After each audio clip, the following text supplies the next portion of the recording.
introduction, I think. All right, my name's Cameron Clark. Yes. I know a lot of you. And I teach at Rosenwald Dunbar. I teach 4th grade. This is my 5th year there. And I actually went to school here, and Karen McGuire was my teacher, and Ned Sloan was my teacher. And so this is like coming back home. It's fun to be here. My mom taught here for a really, really long time. So anyways, so I'm excited to be here. I'm excited to talk about my iPads. The first thing that I wanted to make sure you guys knew is that I hate going to those trainings where you feel like the person who's talking either has way more like training and technology qualifications than you do, or has way more devices. And so I am neither of those things. I have my master's degree is as a literacy specialist, so I'm not a technology specialist. I'm not working as a technology specialist. I think about Common Core all day long. I don't think about technology all day long. And so technology has to, in my mind, it has to connect to stuff I'm already doing. I can't do technology for technology's sake. It has to be authentic for my kids, because otherwise they're not going to buy in. And it has to be meaningful. It has to be something that's going to connect to what they're going to do in their real life. Because again, otherwise you just don't get to buy in. And so that's kind of my purpose, my philosophy when it comes to technology. And I would encourage you guys, after we're done, to kind of think about what yours is, because that will be kind of the filter that you use to go through what you start integrating and what you start doing in your classroom. I have 5 iPads in my classroom, which I heard is what everybody here has now. We're doing like 4 devices minimum in regular classrooms, and I'm working on special ed and other areas. And it's either iPad, minis, regular iPad, or Chromebook. Awesome, that's perfect. Because I have 5 iPads that I got for free through Donors Choose. So if you want more, it's a great thing to think about. I actually got about $1,000 of my project donated by the Donaldson Foundation, which is right up here. And so they look every year for projects in Jessamine County. So it's a good thing to kind of, in the fall, to be thinking about that, because they really do, they look every year. So that's what I've got in my room. I also have a Chromebook that I won in the thing where I signed up for the Google training. So I have 1 Chromebook. I'm buying another Chromebook with my classroom money this year. And then, so that's what I have. I have 7 devices total. But I did a lot of this with 1 iPad in my room. And so that's why I'm hoping that I can just get you some ideas that way. The first thing I wanted to show you is just my website. So you can see I keep this up, so it'll be up from here on out. So you can go back to it for anything you want. It has all the apps on it and everything I'm going to do. That's why I use this while I'm presenting, because that way you can just come back to it and it's familiar. I did want to talk a little bit about management before I start with all of the apps. I have 2 things that really helped me save a lot of time with my iPads and my apps in general, and obviously talk to Maggie and Heather about your school and how you're going to do things. But I did get a Dropbox account. Because as of right now, I don't know that Drive does the same thing. But Dropbox, you can have the app on your iPads, and it automatically saves all of the pictures on them to your Dropbox account. So I keep my iPads cleaned off in terms of what pictures are on them, because I found that we just filled them up really fast because they were the minis. So that's a good thing to do, is to keep that Dropbox and have it automatically loading your pictures, so anything the kids are doing are going up there, so that then you don't have to save them on the device itself. So Dropbox is a really good thing to have. Once Drive starts doing that, I will be all about it, but as of right now, I don't think they do that. The other thing I have is a Gmail account, an easy Gmail account that is not used for mail at all, but is rather used for logins to these programs, because my kids had a hard time remembering the login. So a lot of these, like, you have to have a login in order to use it. So I just made a class Gmail, like I think it's clarksclass@gmail.com, and I made a password, see if I can explain this right, not for the Gmail. So the kids don't know the password to get into Gmail, okay? Like, they can't go onto Gmail and get in and send their own emails. But they know the password that is used for the account to get into Show Me, or the password for the account to get into Sketch, or whatever the app is that they're using. Does that make sense? Yeah. Okay. So that's another thing that's a really good thing to do, because then I just have it posted in my room. Here's our class login, so I don't have to troubleshoot that when I'm doing guided reading or when I'm doing something else. They can log themselves in. And a lot of this I troubleshooted on my 5-year-old to make sure that she can do most of the things I'm talking about. so that, because yes, I teach fourth grade, but, to make sure that it goes all the way down to first, that first graders can do it too. So a lot of the stuff I'm gonna talk about, my 5-year-old did it too. So, first of all, the apps, when you click, this is a Weebly site, which also, if you guys have not used Weebly, it's wonderful for creating your own websites. This is how I store them in my room. I have since now found better ways on Pinterest, in my opinion. But I have them all in a drawer, and in the drawer has a stylus and a wipe, so they can get them and wipe it and do all of that. These are what, they all buy a little pair of earbuds from the dollar store, and they have these that have a label maker number on the top of them. So when they go get their iPad, they just grab their personal earbuds, plug it into the iPad, and I don't have to mess with it. So again, storage. Another thing to think about. And then the only other thing I wanted to show you before I get started is right here, I have a file where you can download what I'm about to talk about, all my ideas for all of the apps, all in one file. So if you want it later, it's right there. I was trying not to give you a lot of paper. So, what I did, once I decided my philosophy, like what I wanted to do with the technology, is I said, I went with Heather actually 2 summers ago to a training at UK, and they gave us, I felt like I left after 3 days with a list of about literally probably 350 apps. And they thought that was just the best thing ever. You're gonna go and get 350 apps and it's gonna be wonderful. And we were sitting there going, oh my gosh, I have to spend an hour and a half at home figuring out which app I'm actually gonna use, and then figuring out how to use that app, and then figuring out how to teach my kids how to use that app. And it was super overwhelming. And so what I did was, I said this year, I'm gonna pick 5. And I actually picked 4.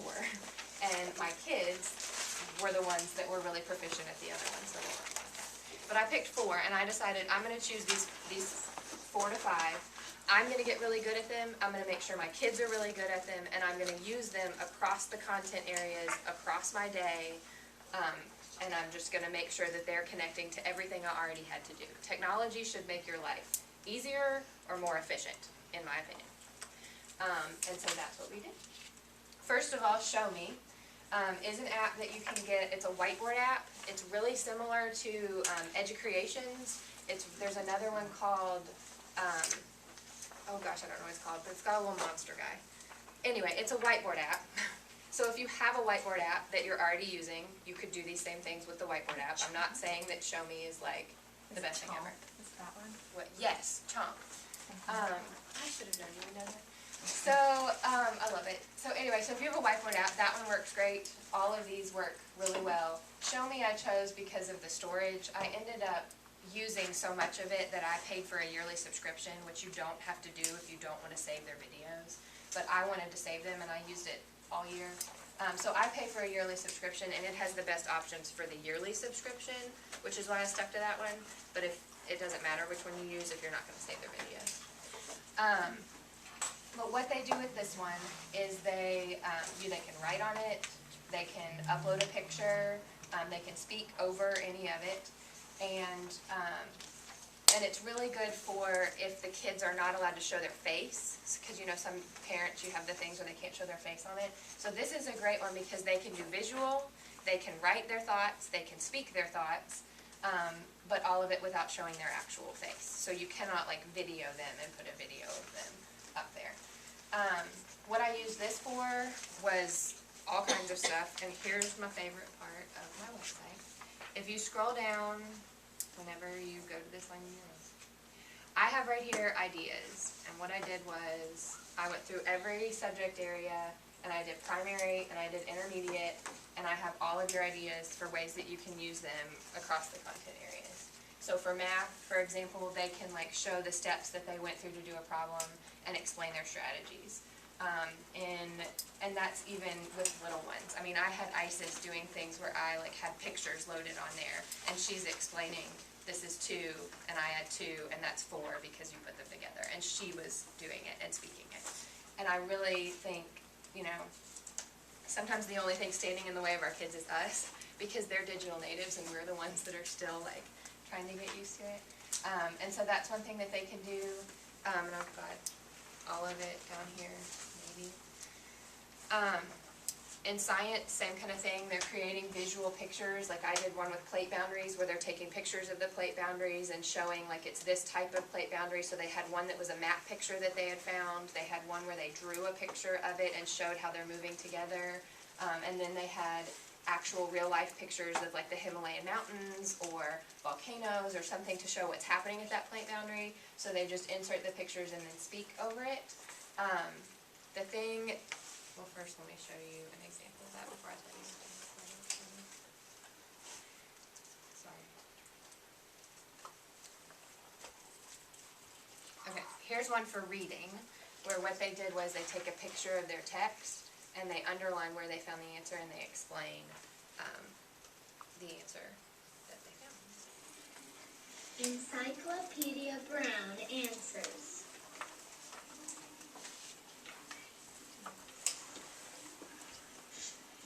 The answer to number 7. Mrs. King does seem odd. She thinks salamanders are scarce creatures with magical powers. Encyclopedia spoke up. In ancient times, people used salamanders for medicine. They also believed that salamanders could eat fire and live in flames. So, Mrs. King could be one of the suspects. Okay, so you get the idea. I don't think you guys see the whole thing.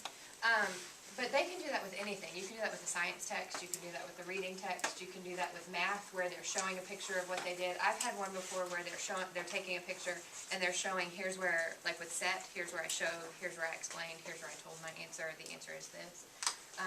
Anything like that. The best thing that I use Show Me for is running records. And that was the thing that everybody kind of freaked out about at Kisti that I wasn't expecting, because it was actually a kid, it was a 4th grader that came up with the idea. Again, we are the only thing standing in their way.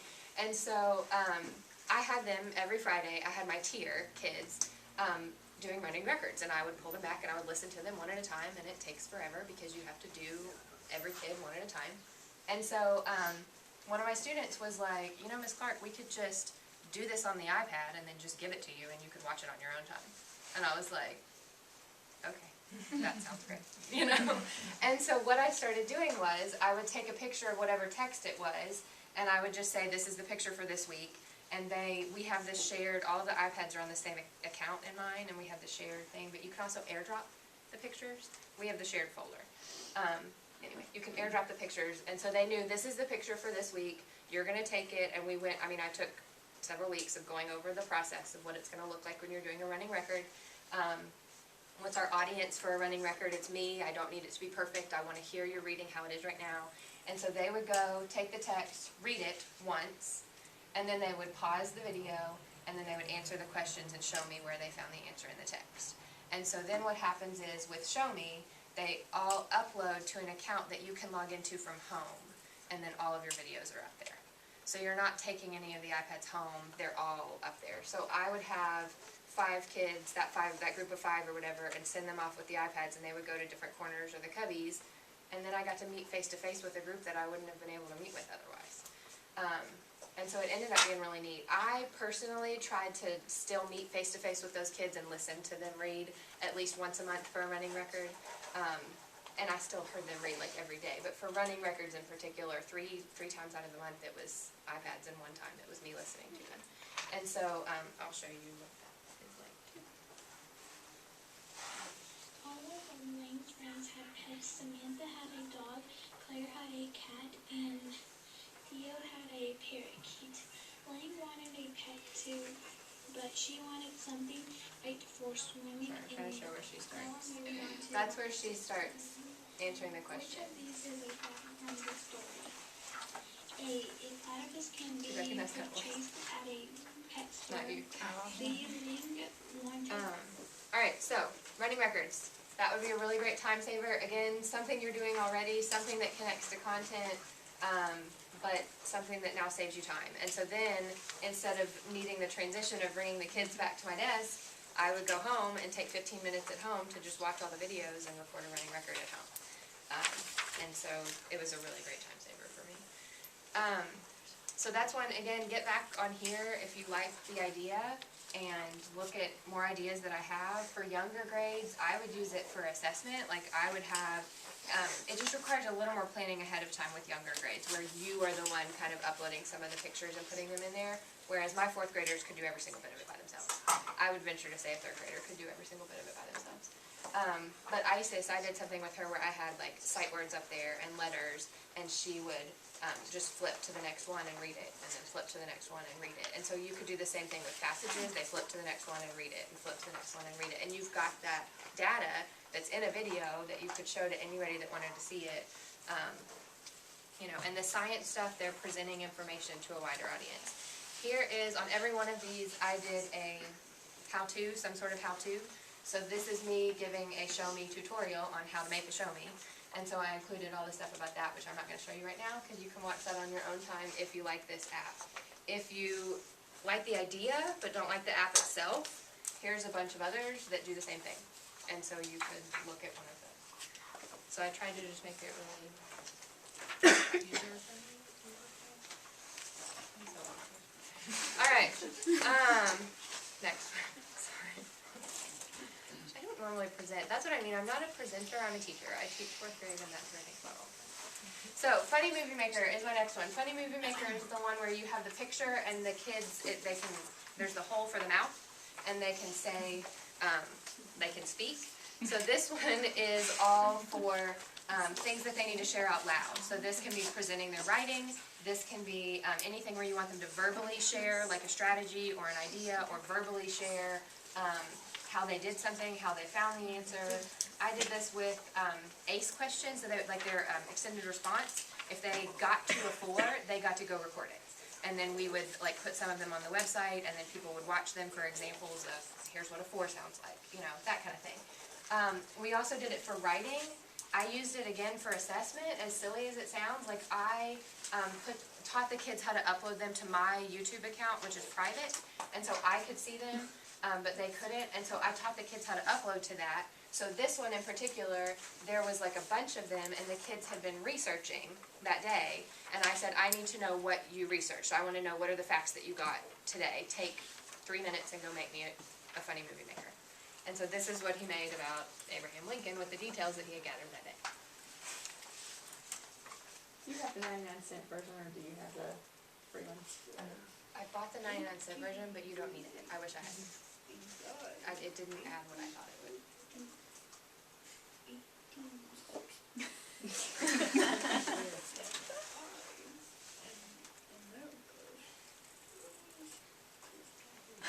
I know.